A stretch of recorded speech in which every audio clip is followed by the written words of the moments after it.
Good evening, Mayor, Mayor Pro Tem, and members of the City Council.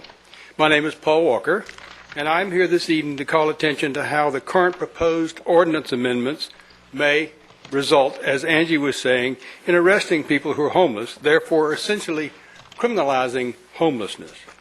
I make this comment with respect to the city officials and employees who have worked to make permanent housing resources available through McCreesh Place and very soon Moore Place, both excellent examples of how private nonprofits and government can work together to address critical concerns. I also support and applaud your attention to the details of creating a safe environment in Charlotte for persons attending the Democratic National Convention. My specific concern is that action taken based on perceived intention will result in people who are still living on the streets, many with significant disabilities being arrested simply because they're there.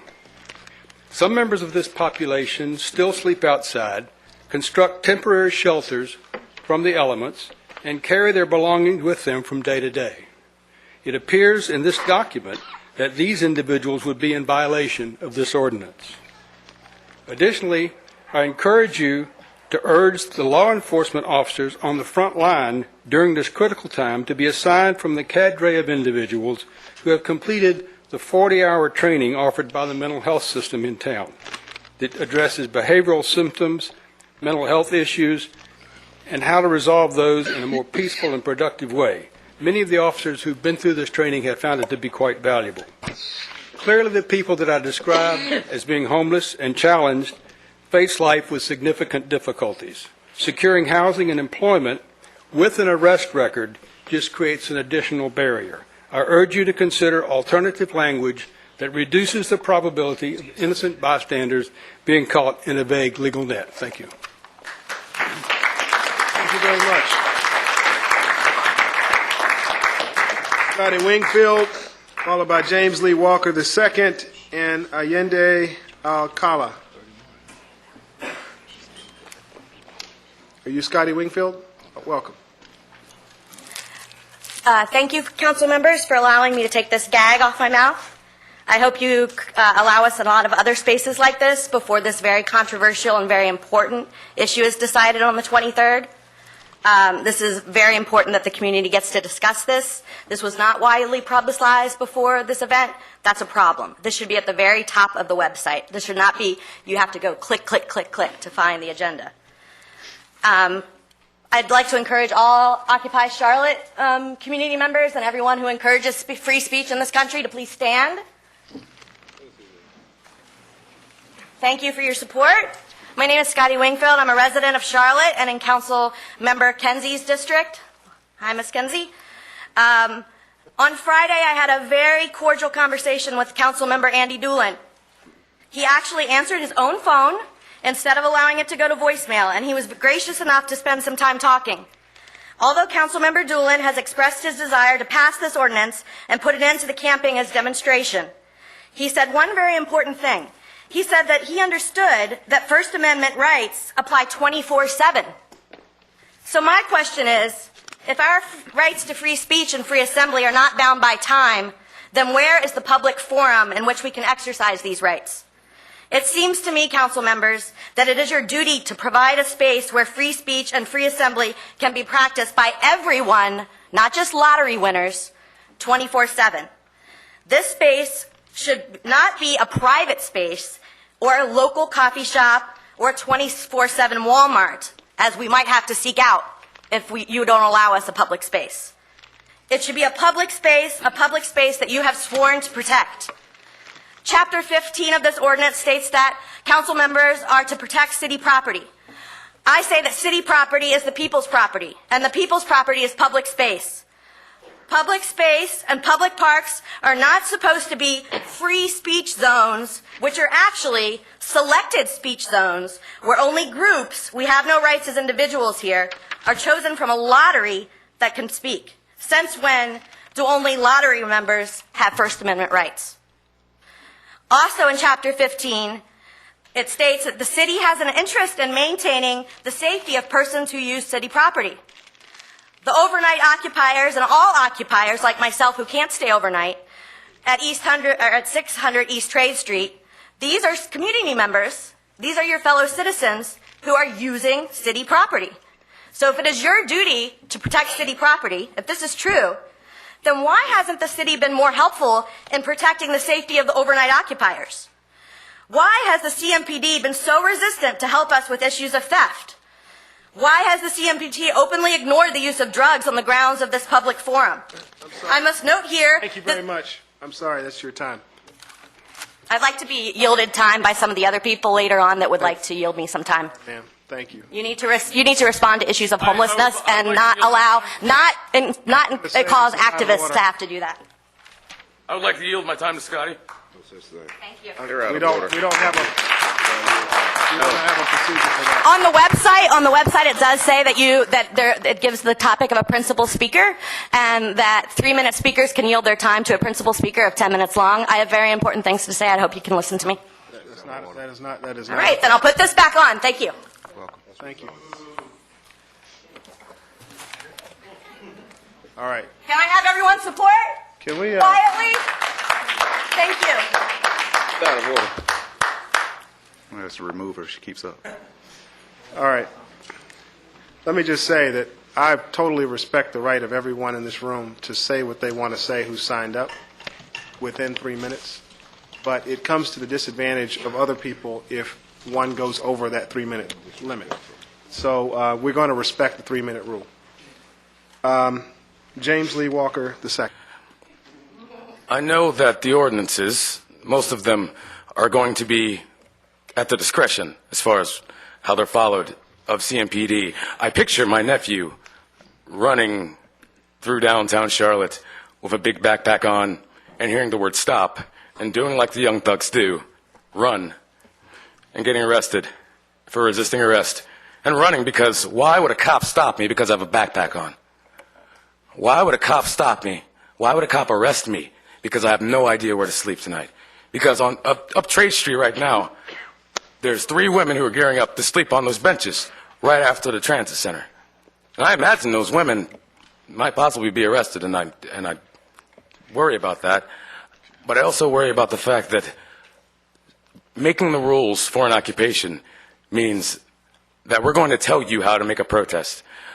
The way these things are worded seem like if you are trying to be an activist, if you're trying to protest, you're going to be stopped from protesting, because if you're not a politician and you can't afford it, we can't afford to have you heard. I think that's wrong. Thank you. Thank you. Allende Alcala, followed by Dennis Peterson and Jason Barger. Welcome, sir. Thank you. Good evening. My name is Allende Alcala, husband, father, work in a local high school, and I'm here today to voice my opposition to this that you have before you. I couldn't help but listen to how we begun this evening by giving thanks for those troops who are fighting overseas, those troops who are over there putting their lives on the line so that we may enjoy freedoms here at home. And when that moment came, I couldn't help to think of my foremothers and forefathers who fought in the land so that they could enjoy the equal rights and those things that were granted to them and the most precious documents of this nation. And as I look across this council, I see a great diversity of faces, and I would like to think that each and every one of us have a great honor and a great debt to pay to those brave individuals who are willing to stand up and fight for what they believe to be right. And that's what I feel like we're doing here today. We're trying to open that space so that the next generation can come behind and voice our opinion, so we can truly live up and have those things that are granted to us in our Constitution as citizens, those to be available to us as they were outlined. Edmund Burke said, whenever a separation is made between liberty and justice, neither is safe. And I truly believe that this ordinance is a threat to both of those. The decision you have before you may at first glance appear to be inconsequential, but the reality is that in the grand scheme it is anything but that. The decision you have before you is not whether to allow occupiers to sleep in a tent in a park or to allow citizens to assemble in the parks of this city coming up to and through the DNC. The decision you have before you is if this land that we call America is truly the land of the free and the land of justice for all. The decision you have before you is to determine if those rights that we proclaim to the world, those ideas that we project across this planet, that we hold up as our basis for our greatness, if those are real American values or are those just rhetoric. For if you affirm this vote and pass this ordinance, you will be stripping those basic rights away from those citizens and those who will be coming here to participate. Thomas Jefferson said a free people claim their rights as derived from the laws of nature and not as a gift from their chief magistrate. So although I do humbly ask you to please not vote this ordinance through, I must also say that even though I ask you not to vote this ordinance through and to live up to the great ideals that this nation was founded, I will end by saying this. In the grand scheme, our freedoms, rights, and liberties are endowed to us by our Creator.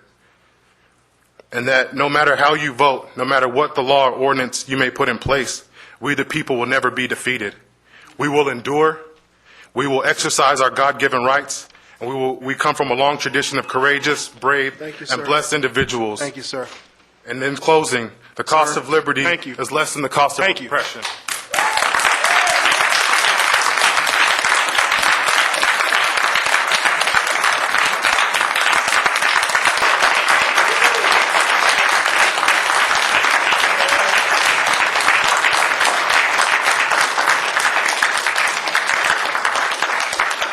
Welcome, Mr. Baucus. Thank you, Mayor. Hello, new council members.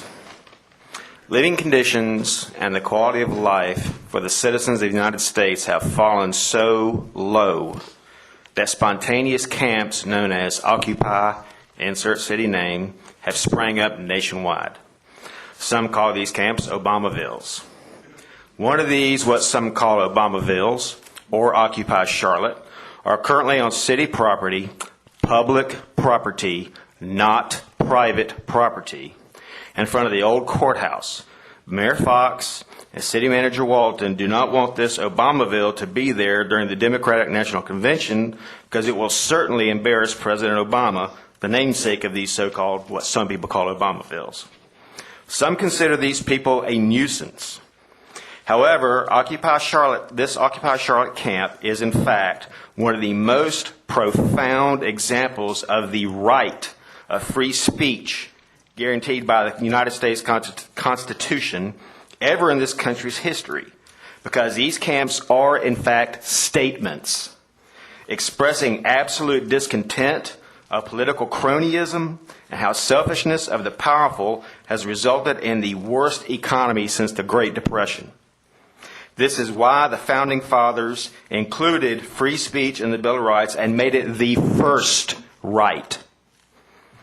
And now Mayor Fox and the City Council are going to make very profound speech illegal, making speech illegal.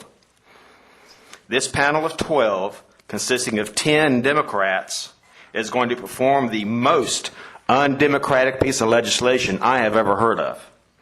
At the very least, each of the 3 amendments within Agenda Item 5 should be voted on separately and not all in one bill. And not in some sort of, charlatan bundle, as in the arena bundle. Thank you very much. Have a good day.